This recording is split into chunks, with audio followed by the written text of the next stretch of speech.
I am cautioning and warning this government. ದೇಶದಲ್ಲಿ ಭಾರೀ ಚರ್ಚೆಗೆ ಗ್ರಾಸವಾಗಿರುವ ವಕ್ಫ್ ಮಸೂದೆ ಮಂಡನೆಗೆ ಕೇಂದ್ರ ಸಚಿವ ಸಂಪುಟ ಸಭೆಯು ಅನುಮೋದನೆ ನೀಡಿದೆ ಅಂತ ಮೂಲಗಳು ತಿಳಿಸಿವೆ. ಬಜೆಟ್ ಅಧಿವೇಶನದ 2ನೇ ಹಂತದ ಕಲಾಪಗಳಲ್ಲಿ ಕೇಂದ್ರ ಸರ್ಕಾರವು ಮಸೂದೆಯನ್ನ ಮಂಡನೆ ಮಾಡಲಾಗುತ್ತೆ ಅಂತ ತಿಳಿದು ಬಂದಿದೆ. ಮಸೂದೆಗೆ ಅಂಗೀಕಾರ ಸಿಕ್ಕರೆ ವಕ್ಫ್ ಕಾಯ್ದೆಯಲ್ಲಿ ಹಲವು ಮಹತ್ವದ ಬದಲಾವಣೆಗಳನ್ನು ಮಾಡಲಾಗುತ್ತೆ. ವಕ್ಫ್ ಕಾಯ್ದೆಯಲ್ಲಿ ಹಲವು ಬದಲಾವಣೆಗಳು ಆಗಬೇಕು ಅಂತ ಜಂಟಿ ಸಂಸದೀಯ ಸಮಿತಿಯು ವರದಿಯನ್ನ ಸಲ್ಲಿಸಿತ್ತು.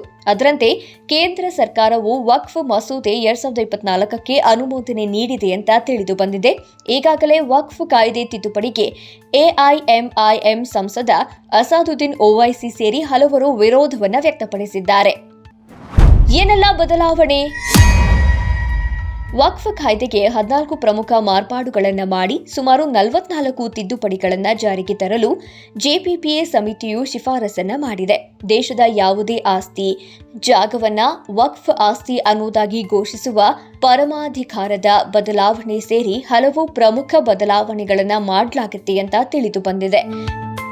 ಕೇಂದ್ರ ಹಾಗೂ ರಾಜ್ಯ ವಕ್ಫ್ ಮಂಡಳಿಗಳು ಈಗಿರುವ ಪರಮಾಧಿಕಾರವನ್ನ ಕಳೆದುಕೊಳ್ಳಲಿವೆ.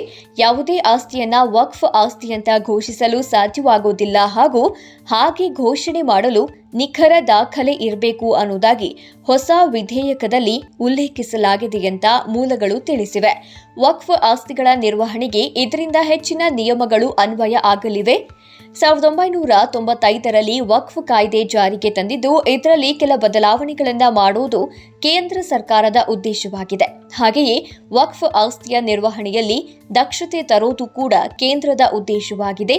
ಇದೇ ಕಾರಣಕ್ಕೆ ಕೇಂದ್ರ ವಕ್ಫ್ ಸಮಿತಿ ಹಾಗೂ ರಾಜ್ಯಗಳ ವಕ್ಫ್ ಮಂಡಳಿಯಲ್ಲಿ 2 ಮಹಿಳೆಯರು ಸದಸ್ಯರಾಗಿರಬೇಕು ಅನ್ನೋದನ್ನ ಕೂಡ ನೂತನ ಮಸೂದೆಯಲ್ಲಿ ಪ್ರಸ್ತಾಪಿಸಲಾಗಿದೆ. ಇಸ್ಲಾಂ ಧರ್ಮದಲ್ಲಿ ಅತಿ ಹಿಂದುಳಿದ ಸಮುದಾಯದವರು ಕೂಡ ಸಮಿತಿಯಲ್ಲಿ ಸದಸ್ಯರಾಗಬಹುದಾಗಿದೆ.